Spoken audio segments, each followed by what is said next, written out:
அடப்பாவமே, ஏசுதாஸ் பையனுக்கா இப்படி நடக்கணும்? தம் பொண்டாட்டி பத்தி புட்டு புட்டு வச்ச விஜய் ஏசுதாஸ்.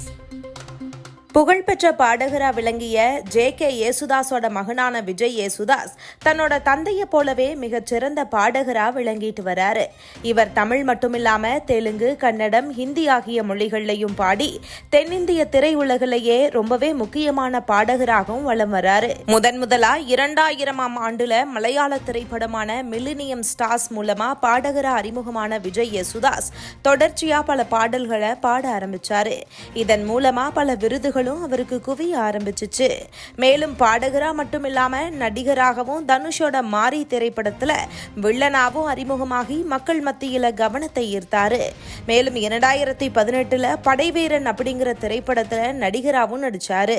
முன்னதா 9ஆம் வகுப்பு வரைக்கும் சென்னையில படிச்ச விஜய் ஏசுதாஸ் மேல் படிப்புக்காக அமெரிக்கா போய் அங்கு புளோரிடா இன்டர்நேஷனல் யூனிவர்சிட்டியில இசைக்காக BA பட்டமும் பெற்றிருக்கிறாரு. அது மட்டும் இல்லாம யுவன் சங்கர் ராஜாவோட இசையில பல பாடல்களை பாடி பிரபலமான விஜய் ஏசுதாஸ் தட்சிணாமூர்த்தி, இளையராஜா, A.R. ரகுமான், கார்த்திக் ராஜா, ஹாரிஸ் ஜெயராஜ், G.V. பிரகாஷ் மற்றும் D. இமான் போன்ற பல இசையமைப்பாளர்களோட பாடல்களுக்கும் பாடி பலரோட மனதையுமே கட்டி போட்டவர் தான் விஜய் ஏசுதாஸ். இப்படி சினிமா வட்டாரங்கள்ல கொடிகட்டி பறந்துட்டு வந்த விஜய் ஏசுதாஸ் 2002ஆம் ஆண்டுல துபாயில நடந்த ஒரு இசை நிகழ்ச்சியில கலந்துக்கிட்டு தர்ஷனா அப்படிங்கிறவர் கூட காதல் கொண்டு 5 வருஷமா டேட்டிங் செஞ்சு அதுக்கப்புறமா 2007ஆம் ஆண்டுல திருபுவனத்துல 2 பேருமே திருமணம் செஞ்சுக்கிட்டாங்க.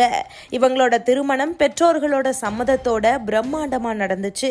அதோட இவங்க 2 பேருக்குமே அம்மேயா அப்படிங்கிற மகளும் அவ்யான் அப்படிங்கிற மகனும் இருக்கிறாங்க. ஆனா என்ன காரணம் அப்படின்னு தெரியல, 2 பேருமே சில வருடங்கள்லயே கருத்து வேறுபாடு காரணமா விவாகரத்து வாங்கிக்கிட்டாங்க. 2016ஆம் ஆண்டு 2 பேருமே பிரிஞ்சுட்டதா அதிகாரப்பூர்வ தகவல்கள் வெளியாச்சு. இதனால இப்போ 2 பேருமே தனித்தனியா தங்களோட வாழ்க்கையை நடத்திட்டு வராங்களா. பாடகர் விஜய் ஏசுதாஸ் போலதான் பல சினிமா வட்டாரங்கள்லயும் திருமணம் செஞ்சு கொண்டவங்களோட விவாகரத்தும் அவ்வப்போ நடந்துகிட்டே தான் இருக்குது. ஆனா அவங்க அந்த விவாகரத்துக்கான காரணத்தையும் அதுக்கு பின்னால அவங்க கண்ட துயரம் என்ன, அதனால என்னதான் பிரச்சனையாச்சு அப்படிங்கறத பத்தி எல்லாம் மனந்திருந்து எங்குமே பேசினதே கிடையாது. பொதுவெளியில அது பற்றி கேள்விகள் கேட்கப்பட்டாலுமே அதை தவிர்த்துட்டு சென்று இருக்கிறாங்க. ஆனா இப்போ ஒரு நிகழ்ச்சியில பங்கு கொண்ட விஜய் ஏசுதாஸ் தன்னுடைய விவாகரத்து குறித்து உருக்கமா பேசியிருக்கிறாரு.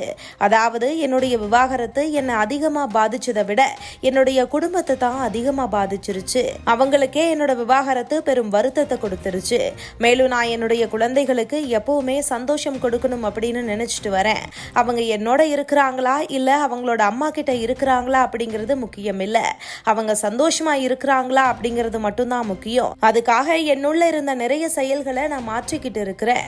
அவங்களோட விருப்பத்துக்காக அவங்க என்ன செஞ்சா மகிழ்ச்சி அடைவாங்களோ அதை நான் செஞ்சுட்டு வரேன் அப்படின்னு பேசியிருக்கிறாரு. மேலும் விவாகரத்துக்கு அப்புறமா என்னுடைய வாழ்க்கை பாதிக்கப்பட்டதா அப்படின்னு நீங்க கேட்டா அதுக்கு இல்ல அப்படின்னு தான் நான் பதில் சொல்லணும். ஏன்னா அதிக பொறுப்பு என்கிட்ட வந்துருச்சு. அதனால நான் அதை பற்றி யோசிக்கிறதுக்கு எனக்கு நேரமே இல்லாம போயிருச்சு. அந்த அளவுக்கு நான் என்னுடைய கரியர்ல ரொம்பவே பிஸியா மாறிட்டேன் அப்படின்னு சொல்லியிருக்கிறாரு. இந்த வீடியோ தான் இப்போ சமூக வலைதளங்கள்ல படு வைரலா பரவிட்டு வருது.